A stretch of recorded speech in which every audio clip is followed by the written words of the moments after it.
Welcome back to my channel Mohinaz official. So ఇవాల్టి వీడియోలో మనం మటన్ కర్రీ ఎలా చేయాలో చూసేద్దాం. ముందుగా మటన్ ముక్కలని అలా చిన్న చిన్న పీసెస్గా మనమైతే కట్ చేసుకోవాలి. ముందు ఇలా ఒక 3 times వాష్ చేసుకోవాలి. ఇట్లా క్లీన్ చేసుకున్న తర్వాత ఒక స్పూన్ పసుపు, ఒక స్పూన్ కల్లుప్పు, ఒక చిన్న టీ గ్లాస్ అంతా వాటర్. సో అదంతా బాగా ఆ పీసెస్కి పట్టేటట్టు బాగా కలుపుకోవాలన్నమాట. మనం పొయ్యి వెలిగించుకొని ఇలా ఈ ముక్కలు ఉన్న నీరంతా ఉడికేంత వరకు మనం స్టవ్ మీదే ఉంచుకోవాలి. సో మనకి ఇలా ఉడికేటప్పుడు నీరు వస్తూ ఉంటుంది. సో అదంతా ఉడికేదాకా స్టవ్ మీదే ఉంచాలి. ఇలా వాటర్ అనేవి వస్తాయి. ఇలా వాటర్ మొత్తం ఇంకిపోయేదాకా ఉంచుకోవాలి. అప్పుడు మనకి 70% ఈ మటన్ అనేది ఉడికిద్ది అన్నమాట. ఈ మటన్లో ఉన్న నీరంతా ఇంకిపోవడానికి 20 minutes పట్టిద్ది అన్నమాట. ఈ లోపల మనం 2 ఉల్లిపాయలు, కొన్ని పచ్చిమిర్చీలు కోసుకుందాం. చూసారా, నీరంతా ఇంకిపోయింది. ముందుగా స్టవ్ వెలిగించుకోవాలి. మట్టి పాత్ర పెట్టుకోవాలి, లేదా మీకు కావాల్సినవి ఏదైనా పెట్టుకోవచ్చు. మీది ఇది ఆప్షనల్, అంటే మీకు కావాల్సిన పాత్రలు కూడా మీరు పెట్టుకోవచ్చు. 2 గిన్నెల నూనె పోసుకోవాలి. 1/2 kg మటన్కి 2 గిన్నెల ఆయిల్. ఆయిల్ వేడెక్కిన తర్వాత 2 ఉల్లిపాయలు చిన్న చిన్న ముక్కలుగా కోసుకున్న తర్వాత ఆయిల్లో ఫస్ట్ వేసుకోవాలి.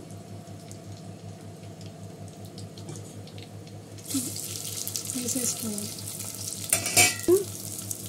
4 పచ్చిమిర్చి ఇలా సన్నగా మధ్యలో కట్ చేసుకున్న 4 పచ్చిమిర్చి కూడా వేసేసుకోవాలి. కొద్దిగా షాజీరా ఈ విధంగా కలుపుకోవాలి. మొత్తం వేసుకొని 1/2 teaspoon పసుపు.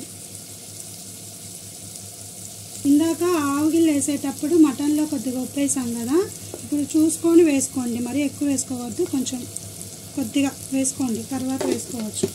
ఇవి బాగా ఫ్రై అవ్వాలి. ఈ ఆనియన్స్ అనేవి గోల్డ్ కలర్లో రావాలి.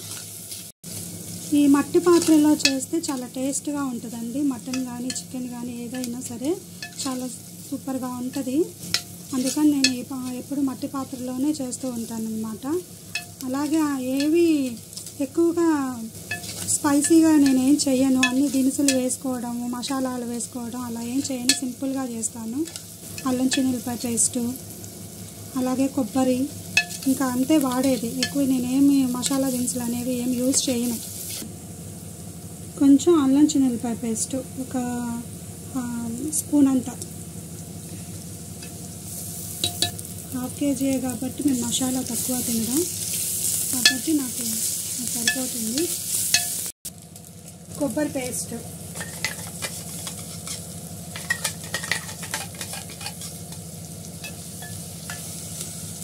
హాఫ్ చిప్ప కొబ్బరి చిన్న చిన్న ముక్కలుగా కోసి మిక్సీ పట్టేసుకొని ఇలా పేస్ట్గా చేసుకొని అల్లం చిన్నులపాయ పేస్ట్తో పాటు ఈ కొబ్బరి కూడా వేసి నూనెలో వేగనివ్వాలి. ఒక 10 minutes వేగనిస్తే పచ్చివాసన అంతా పోయేది. అప్పుడు కూర కూడా మంచి వాసన వస్తూ ఉంటుంది.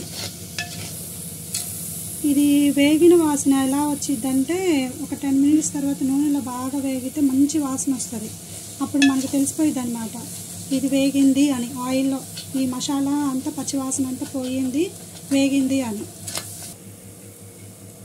3 స్పూన్ల కారం వేసుకోవాలి. కారం ఎక్కువ తినేవాళ్ళు ఎక్కువ వేసుకోవచ్చు. నేను కొంచెం తక్కువే తింటాను కాబట్టి కారం నాకు సరిపడినంత వేసుకున్నాను. నేను సాంబార్ కారం వేసానండి. చాలామంది మామూలుగా అన్ని దినుసులు లేకుండా గొడ్డు కారం అనేది వేస్తారు. నేనైతే సాంబార్ కారం వేస్తాను. చాలా బాగుంటుంది టేస్ట్ కూడా. ఎందుకంటే అందులో ఉండేది జీరా, ధనియాలు, చిన్నులపాయ అవే కాబట్టి కర్రీ కూడా చాలా బాగుంటుంది అన్నమాట. సో ఇలా తిప్పుకొని బాగా మిక్స్ చేయాలి. ఇలా చూసారా, దీనికి కూడా అంటుకోలేదు. వేగి ఆయిల్ చూసారా పైకి వచ్చేసింది, మసాలా వేగి. సో ఇప్పుడు మనం ఉడికించిన మటన్ ఉంది కదా, ఈ ఉడికించిన మటన్ని ఈ మసాలాలో వేసేసుకోవాలి.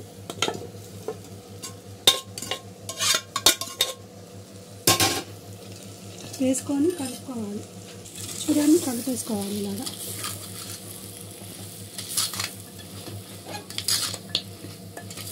నేను ఇందులో ఏం యూజ్ చేయలేదండి, అల్లం వెల్లుల్లి కొబ్బరి అంతే. గ్రేవీ కోసము జీడిపప్పు కూడా వేసుకోవచ్చు కొబ్బరితో పాటు, మిక్సీ పట్టుకొని గ్రేవీ బాగా వస్తుంది అన్నమాట. సో నేను ఈరోజు కొబ్బరి మాత్రమే వేసాను. ఈ ముక్కలను మటన్ ముక్కలు అనేవి మునిగేదాకా అండి, వాటర్లో మునిగేదాకా నీళ్ళు పోసుకోవాలి.